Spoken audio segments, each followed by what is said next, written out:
Gentiles amigos, bienvenidos.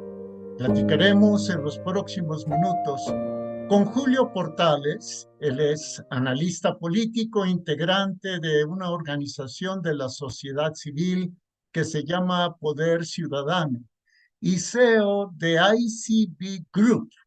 Él es un hombre versado en política y en economía y nos acompaña, lo cual le agradecemos. Es un verdadero placer, Julio. Un gusto estar contigo, Jorge, y con tu audiencia. Muy buenas tardes. Gracias, buenas tardes. ¿Aprovecha México al máximo la oportunidad que significa la relocalización de empresas, el llamado nearshoring? ¿Se está aprovechando como se debe? Mira, esta idea del nearshoring o relocalización de las cadenas productivas nace a partir del COVID. Para el público que no está familiarizado con el término, este es un fenómeno que se está dando en México y básicamente en nuestra relación con los Estados Unidos y en nuestra relación con Asia escasamente hace 2 años. Nace con el COVID en la necesidad de la mayor parte de las empresas asiáticas de acercarse a los Estados Unidos, a su mercado pues prioritario, estratégico, y empezar a producir con sus plantas de manufactura de una manera más cercana y más inmediata al mercado de donde van a dar sus mercancías. El COVID demostró claramente que en el problema de la pandemia, los grandes exportadores de los países asiáticos pues estaban muy lejos del mercado estadounidense y eso les provocó un problema de suministro, de velocidad de entrega y de oportunidad de mercado que ahora están queriendo aprovechar prácticamente desinstalando sus plantas en Asia y trayéndolas a instalar a territorio mexicano y americano. Fundamentalmente territorio mexicano, porque les da una gran oportunidad, pues la infraestructura que existe ya en territorio mexicano, la mano de obra mexicana y los costos de producir de este lado para exportar hacia los Estados Unidos. La pregunta es si lo estamos aprovechando. Yo te diría, está llegando con o sin o a pesar de las políticas públicas del actual gobierno, simplemente por la gran ventaja de vecindad que tenemos con el principal mercado del mundo, uno, y dos, por las ventajas que tenemos con respecto a recursos naturales, mano de obra calificada y cercanía al mercado más importante del planeta. Podríamos hacer más, sin duda. Yo te diría, le podríamos estar sacando mucho mayor beneficio si hubiera un plan específico del sector privado y del gobierno en invertir coordinadamente en infraestructura, en invertir en energía y en invertir en agua y de alguna manera, en infraestructura de logística, como son puertos, como son puentes fronterizos, aduanas, recintos fiscales, garitas, etcétera, ¿no? No hay un plan específico de inversión coordinada en estos dos sentidos que nos permitiría estarle sacando mucho mayor ventaja a esta situación. Aún así, te diría yo, estos 2 últimos años de la administración del presidente López Obrador, hemos llegado a un volumen de inversión de 32,000 millones de dólares por año. Si el país, el sector privado y el gobierno tienen políticas más coordinadas de fomento a la inversión para los siguientes años, podríamos llegar a 75,000 millones de dólares de inversión por año, haciendo las inversiones adecuadas en infraestructura, en energía y en agua, que van a ser muy necesarias para poder eh, tener las características necesarias para potenciar ese nivel de inversión que es necesario. El tema, Julio, es que el actual gobierno tiene prácticamente ya un año, ¿no? Ya le queda prácticamente un año de vigencia y dos mujeres se preparan para disputar la elección presidencial. Claudia Sheinbaum, del partido oficialista de Morena, con el apoyo del Partido del Trabajo y del Partido Verde, y Xóchitl Gálvez, del Frente Amplio por México, que agrupa a partidos como el PRI, el PAN y el PRD.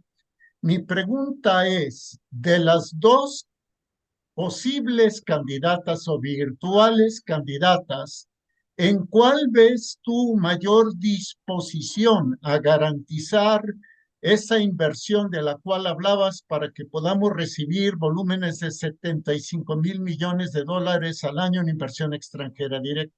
Mira, por lo que las dos se han pronunciado y por el interés y de alguna manera la eh, capacidad que he visto que las dos despliegan en el tema, yo te diría, las dos están entendiendo que esta es la línea del futuro de México.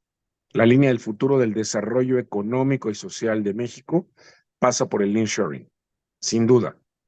Una entendería más que la otra en ciertos aspectos, pero te diría yo, las dos con los equipos que tienen una enorme capacidad de entender que esta es la gran oportunidad para ambas, cualquiera de las dos que llegue a la presidencia, de generar un brinco importante de desarrollo económico y social para el país.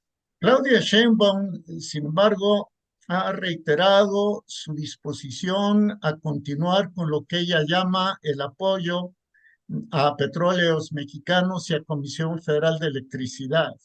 ¿No la podría poner en desventaja frente a Xóchitl Gálvez, quien acaba de reunirse con empresarios y les ha ofrecido garantías jurídicas y un entorno amigable para las inversiones?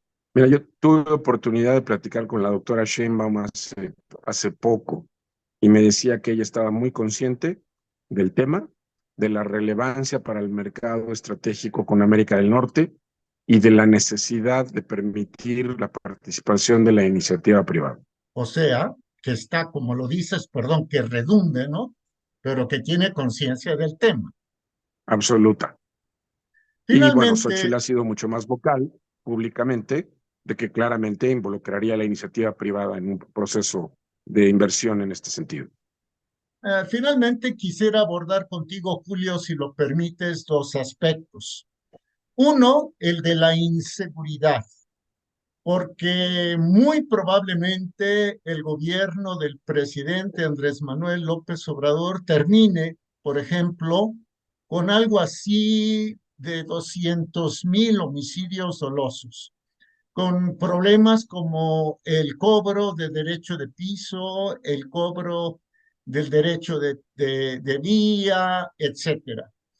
¿Qué tanto esto demeritaría al oficialismo ante los ojos de los inversionistas extranjeros? Mira, sí es un problema, sin duda, es un problema que ha ahuyentado inversiones que no solo que quieran venir al país, sino que ya estaban en el país. La inseguridad ha hecho que haya empresas que desinviertan en México y se vayan. Eso es un hecho. Sin embargo, con un número de llegada de inversiones de 32.000 millones de dólares, te diría yo, hoy día muchas empresas multinacionales y particularmente asiáticas evalúan el riesgo, hacen sus números, calculan los costos de ese riesgo dentro de los números de su inversión y aún así el país les da las ventajas adecuadas para decidir que vale la pena invertir en nuestro país.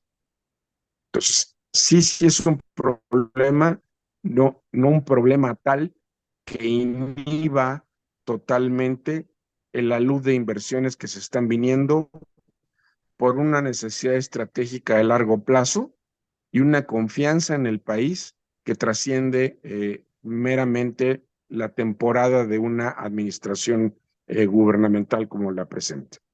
Gracias, Julio. Finalmente, uh, en esta, llamémosle ecuación, si se me permite, pues debemos considerar también a la potencia que tenemos al norte de la frontera.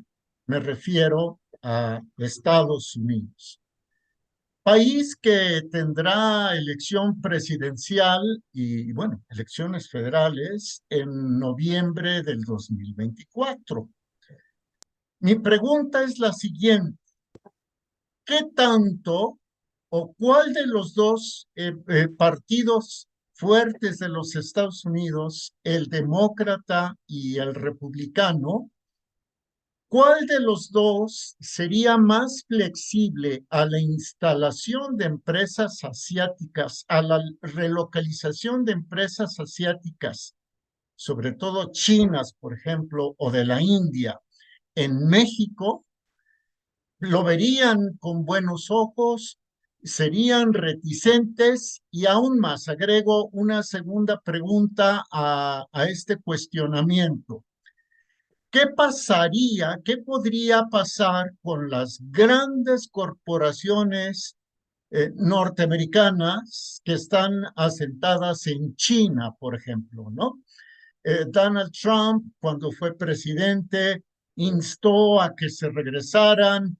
El presidente Biden, me parece, salvo tu mejor opinión, ha seguido más o menos en esa tónica de volver a ser fuerte a los Estados Unidos. Entonces, los republicanos y los demócratas, cualesquiera que lleguen a la presidencia de los Estados Unidos, estarían tranquilos con una relocalización de empresas chinas en México. Y dos, ¿les interesa a las corporaciones estadounidenses venirse a nuestro país? Como Tesla, por ejemplo. Mira, justo es lo que está pasando. Un volumen importante de empresas asiáticas está viniéndose a México y escogen México primero porque no necesariamente son bienvenidas en Estados Unidos. Las condiciones para instalarse en México son mucho más flexibles y desde aquí, ya siendo empresas mexicanas con personal mexicano y chino, sí tienen viabilidad a través del Tratado de Libre Comercio de exportar sus mercancías a los Estados Unidos. Entonces, esa parte yo te diría, no hay problema. Lo segundo, empresas estadounidenses poniéndose en México para enlazar cadenas productivas que sustituyan productos y servicios asiáticos, también está sucediendo. Diría yo, en el 2026 viene la revisión del Tratado de Libre Comercio. Esta reestructuración del Tratado de Libre Comercio hoy día incluiría un rol muy importante de las empresas asiáticas en la subregión de Norteamérica, que a final de cuentas eficienta el mercado norteamericano y lo seguirá siendo el mercado más importante del mundo por lo menos los siguientes 30 años. Es decir, cuando todo el tiempo todo el mundo está pensando en que China ya viene y que el gigante asiático va a aplastar a los americanos, yo les diría, el gigante asiático ya está aquí, se metió a Norteamérica y está robusteciendo y fortaleciendo el mercado norteamericano para que siga siendo la gran fábrica del mundo y el gran aparato productivo del mundo, por lo menos hasta el 2050. Y de esa ola hay que beneficiarnos profundamente los mexicanos. Caray, qué análisis. Muchas gracias, Julio. Como siempre, es un gusto poder charlar contigo de estos temas y ojalá que en un futuro cercano podamos enlazarnos nuevamente. Más que encantado. De verdad agradecido contigo. Al contrario, Gracias muchas además por tu audiencia. gracias. Ha sido Julio Portales, él es CEO de ICB Group, él es también un integrante de una sociedad, de una organización de la sociedad civil que es Poder Ciudadano y analista político y económico, como usted lo acaba de escuchar. Agradecemos muy puntualmente a la doctora en Administración Pública, Laura Flores Reyes, por inspirar y hacer posible este tipo de entrevistas. Nos encontramos muy pronto.